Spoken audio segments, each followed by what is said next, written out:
জামিন খারিজ। আরজিকর কাণ্ডে সন্দীপ অভিজিতের সর্বোচ্চ শাস্তি। আদালতের মন্তব্যে তোলপাড়। আরজিকর হাসপাতালে চিকিৎসকের ধর্ষণ খুনের ঘটনায় ফুঁসছে গোটা রাজ্য। দোষীদের শাস্তির দাবিতে প্রত্যেকে এমতাবস্থায় সামনে এল বড় খবর। ধর্ষণ হত্যাকাণ্ডের ঘটনায় ধৃত আরজিকরের প্রাক্তন অধ্যক্ষ সন্দীপ ঘোষ এবং টালা থানার প্রাক্তন ওসি অভিজিৎ মণ্ডলের জামিনের আবেদন খারিজ করে তাৎপর্যপূর্ণ মন্তব্য করল শিয়ালদহ আদালত। জানা যাচ্ছে, আদালতের সন্দীপ অভিজিতের আইনজীবী বলেন, এখনও অবধি ধর্ষণ কিংবা খুনে সরাসরি তাদের মক্কেলের সংযোগ পাওয়া যায়নি।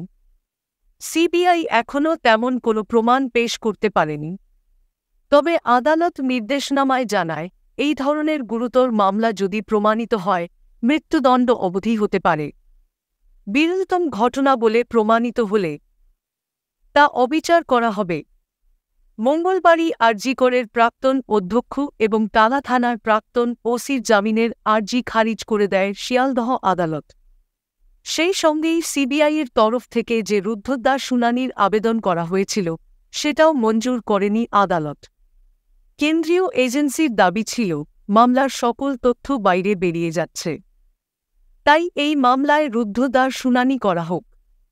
সেই আবেদনের প্রেক্ষিতে পাল্টা শিয়ালদহ আদালত জানায়, আরজিকর মামলার স্পষ্টতা, স্বচ্ছতা, শুদ্ধতা এবং বিচার বিভাগের মর্যাদা বজায় রাখার জন্য খোলা আদালতে শুনানি হওয়া প্রয়োজন। আরজিকর হাসপাতালে চিকিৎসকের ধর্ষণ খুনের ঘটনায় প্রমাণ লোপাট হওয়া নিয়ে ইতিমধ্যেই মুখ খুলেছেন বিজেপির রাজ্য সভাপতি সুকান্ত মজুমদার। পদ্ম নেতার দাবি, এই ঘটনায় তথ্যলোপাটের ভরকেন্দ্র ছিল টালা থানা। সিবিআইয়ের হাতে গ্রেপ্তার টালা থানায় তৎকালীন ওসি অভিজিতের ওপর চাপ সৃষ্টি করে তৃণমূল নেতৃত্ব এই কাজ করিয়েছেন বলে অভিযোগ করেন তিনি।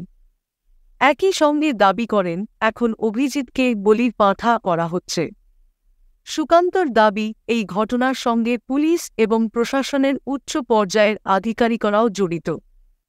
উল্লেখ্য, গত ৯ আগস্ট আরজিকর হাসপাতালের ৪ তলার সেমিনার রুম থেকে উদ্ধার হয়েছিল মহিলা চিকিৎসকের মৃতদেহ। বর্তমানে এই ঘটনার তদন্ত করছে সিবিআই। তদন্ত প্রক্রিয়া যত এগোচ্ছে, ততই সামনে আসছে একে